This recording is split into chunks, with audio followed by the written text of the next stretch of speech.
Mas você vai achar aí, deve ter coisas nossa aí. Por que eu tô falando? Porque é o seguinte, essa opinião que eu tenho agora não é porque o Lula ganhou, não.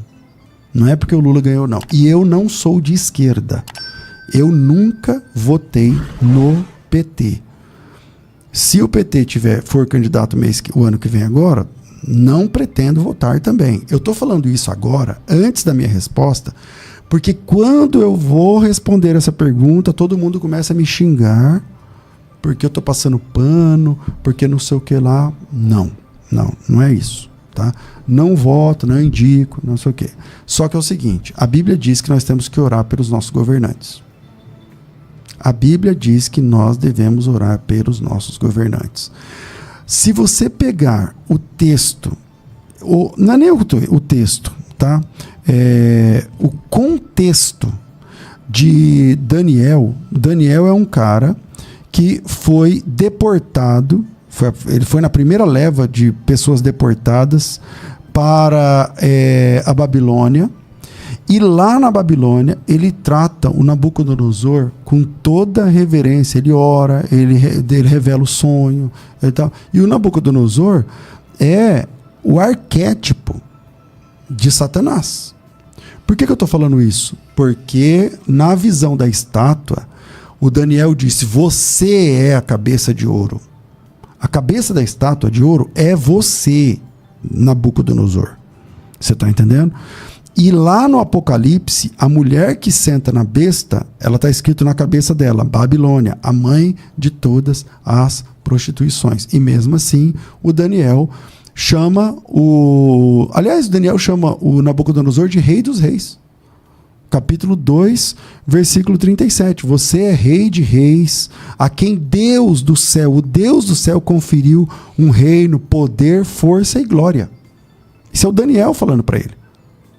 Em cujas mãos foram entregues os filhos dos homens onde quer que habitem, os animais do campo onde quer que estejam, para que você, escolhido de Deus, dominasse sobre todos eles. Você é a cabeça de ouro. Isso é Daniel, capítulo 2, versículo 37. Com isso, não significa que o Daniel está passando pano pro Nabucodonosor, que o Daniel é conivente, que o Daniel... Não, cara, o cara, ele está lá naquela posição e ele diz, Deus colocou você nessa posição agora. Mas isso vai passar. Depois de você, Deus vai levantar outro, e depois outro, e depois outro, e depois outro, e depois vai chegar um reino que nunca será abalado. Então, é muita infantilidade da minha cabeça dizer que o Bolsonaro é o grande escolhido de Deus para essa nação, para essa geração, para esse tempo. Não.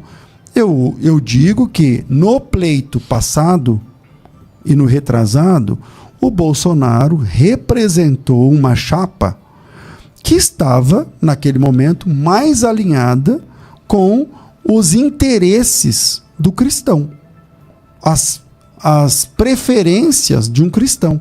E num país democrático de direito, você pode votar em quem você quiser e você, como cristão, espera-se que vote alinhado com aquele que está mais próximo daquilo que você crê e defende. Então, votamos no Bolsonaro. Eu votei na primeira, votei na segunda. Nunca fui um cabo eleitoral. Eu nunca... Pega minhas pregações aí. Tem várias delas eu falando de política. Antes da eleição, antes da primeira eleição, antes da segunda e tal. Então, eu não estou passando pano. O que eu entendo é que o cristão, ele tem que orar pelos seus governantes. Mas eu nunca vou orar pelo presidente porque eu seria um hipócrita. Então, a pessoa que falou isso, ou ele não é pastor, não é cristão, ou ele não disse isso. Das duas, uma. Porque imagina que eu estou aqui agora, toca meu telefone. É o presidente. E o presidente fala assim, César, peguei seu telefone aqui com fulano, e eu estou muito aflito, eu estou desesperado, eu tive um sonho, você pode orar por mim? Eu vou falar não? Eu vou dizer não? Não é porque é o presidente. Nós somos servos de um Senhor que nos ordenou orarmos por quem nos persegue. Se eu tenho de orar pelos meus inimigos, por que eu não vou orar por aquele que está em evidência na prefeitura, na vereança, sei lá, nos tribunais, na cadeira do presidente? Por que eu não vou orar? Quem sou eu na fila do pão? Você está entendendo? Então, eu não sei quem disse isso. Eu não vou orar, não vou ser hipócrita que eu vou orar pelo presidente. Então, se você não está orando pelo presidente, está errado. Está errado, porque a Bíblia fala que nós temos que orar por aqueles que estão em eminência no governo. Não sei se falei iminência ou eminência agora. Aqueles que estão sobre nós no governo. Você está entendendo? Então, mas o pastor Samuel Ferreira, o bispo Samuel Ferreira foi lá em Brasília, deu uma Bíblia para o Lula, orou com o Lula. O que o senhor acha? Eu acho que está certo. Eu não sei, realmente eu não sei se houve, ou se tem, ou se haverá outros interesses. Não sei. Mas ver um presidente recebendo a oração de um irmão nosso é bênção. É bênção, é isso aí. Não dá para esperar menos, né, de um pastor. Não dá para esperar menos de alguém que professa o nome de Jesus Cristo. Você está entendendo? É que o que acontecia antes... Cara, pastores foram presos na época do Bolsonaro com barras de ouro. Ou seja, como o Bolsonaro percebeu que a igreja é um colégio eleitoral gigante, é um curral eleitoral gigante, ele apostou as fichas nesse negócio, e os pastores olharam para isso, os líderes, os grandes, né? E o olho deles brilhou com essas possibilidades de posições, de financeiro, sabe, quando você nunca viu um tapete dessa altura, de um tapete chique, os lustres de Brasília, os cargos, ou não sei o quê, aí o pastor vai lá e fica encantado com tudo isso e se vende. E se vende. Agora tudo que o Bolsonaro fala é verdade. Tudo que o Bolsonaro é o nosso Messias. Ele é o nosso Salvador. Ora, meu Deus do céu, quanta ignorância para uma pessoa falar uma bobagem como essa. Pastor, se o Bolsonaro ficar elegível no próximo pleito e tiver ele e o Lula, o senhor vota em quem? Eu voto no Bolsonaro.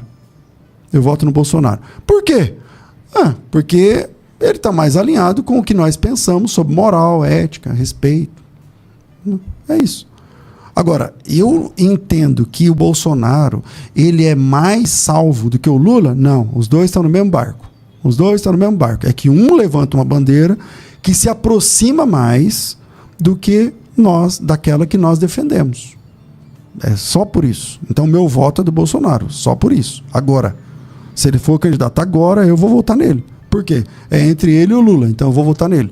Não estou dizendo que por causa disso ele é meu irmão, ele é um sacrossanto, não sei o quê. Não, cara. O Bolsonaro nem evangélico é. O Bolsonaro nem evangélico é. A gente tem que entender qual é a verdade das coisas, pelo amor de Deus. Pelo amor de Deus. Na época da eleição, então vamos lá, eu votei no Bolsonaro. Se ele ficar elegível, tiver ele e o Lula, votarei no Bolsonaro. Mas eu sou contra o que foi feito nas últimas eleições. O Bolsonaro virou quase um pastor. Ele ia nas igrejas, ele participava da ceia. Ele participava da ceia em igreja evangélica. Presta atenção, o Bolsonaro ele é católico. Na igreja católica, ele não participa da Eucaristia. Sabe por que ele não participa da Eucaristia na igreja dele? Porque ele é divorciado. Ele é recasado e lá não pode. Então lá na igreja dele ele não participa da ceia. Na nossa ele vai, senta no púlpito, prega e participa da ceia. Qual está certo? Está errado. Isso está errado. E o Lula na eleição? Qual igreja que o Lula foi? Eu não lembro de nenhuma. Não lembro de nenhuma. Aí o que o Lula fala sobre isso? Ele fala assim, não, eu acho que igreja é para você falar sobre Jesus. Quem está certo? O Lula, nesse assunto. Mas o Lula fala isso, mas ele é falso. Se ele é falso, não é com Deus, não é comigo e tal. Então vamos lá. De novo, Vou repetir de novo, porque hoje eu sou vítima dos cortes da internet. As pessoas vão fazer corte disso aqui, o pastor César virou petista, o pastor César é do PT, o pastor César... Eu não sou filiado a partido nenhum. Você está entendendo? O Lula, para mim, roubou, tinha que estar preso. E só não está preso porque os negócios lá do júri, lá não sei o quê, que eu não tenho nem competência para falar. Mas tem uma eleição hoje, é o Lula e o Bolsonaro. Você vai em quem? Eu vou no Bolsonaro. Tá, o Bolsonaro vai na sua igreja, sobe no púlpito? Não. Por quê? Porque na nossa igreja, no estatuto, não pode um político subir e pedir voto. Aí ele pode ir na sua igreja? Pode. Ele é bem-vindo? É. E ele faz o que lá? Ele senta lá e ouve o sermão. Ele senta lá e ouve a pregação. É isso. E o Lula pode ir na sua igreja? Pode. É bem-vindo? É. E ele faz o que lá? Ele senta lá e escuta a pregação. Ele senta lá e escuta a pregação. E se ele for um presidente? Aí ele pode... A gente vai orar por ele. Está aqui o nosso presidente do Brasil. Vamos orar pela vida dele, pela saúde dele, para que ele tenha boas decisões, para que ele não sei o quê. Ora, meu Deus, a gente não pode... eu não posso me tornar um imbecil por conta da minha posição política, da minha predileção política. Aonde nós vamos parar desse jeito? O Brasil agora, o Trump sobretaxou o Brasil numa taxa da bexiga de 50% em cima e todo mundo se lascando. Aí vai o Lula e vai lá tentar abrir a porta, tentar, né, diminuir essa taxa aí, não é bem assim, não sei o que lá, e tal, o filho do Bolsonaro tá lá torcendo para que o Trump não tire a taxa. Quer dizer, eu vou torcer contra o Brasil? Tomara que dê certo, meu Deus do céu.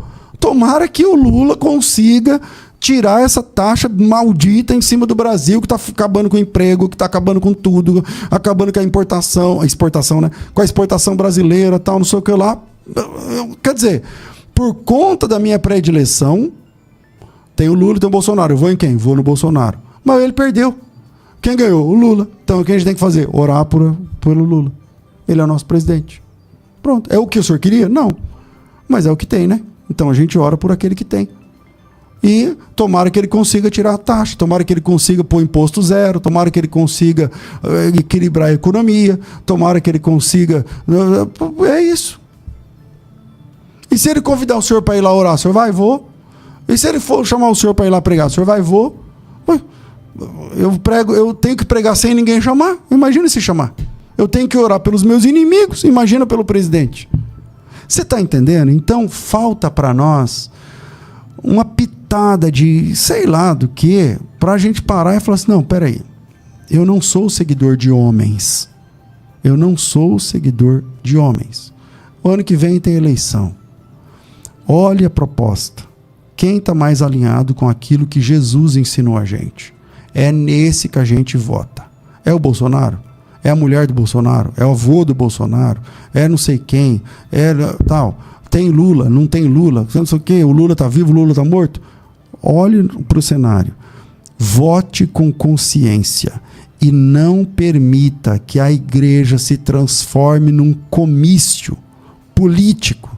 E não permita que os pastores transformem as igrejas em currais eleitorais. O nosso papel na terra é ser voz de Deus, é ser boca de Deus. Quando João Batista topou com Herodes, ele olhou para Herodes e falou, essa mulher não é tua, é do teu irmão.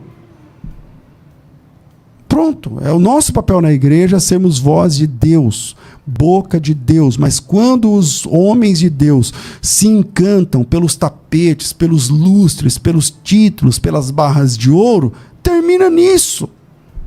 Termina nisso. E Jesus disse, se o sal que foi feito para salgar não salgar, não serve para mais nada. Joga no chão e vira asfalto. Porque é isso que faziam com o sal, depois das lavagens, só que lá, e não prestavam mais, jogavam no chão e virava pavimentação. E os ímpios e o cavalo passa por cima.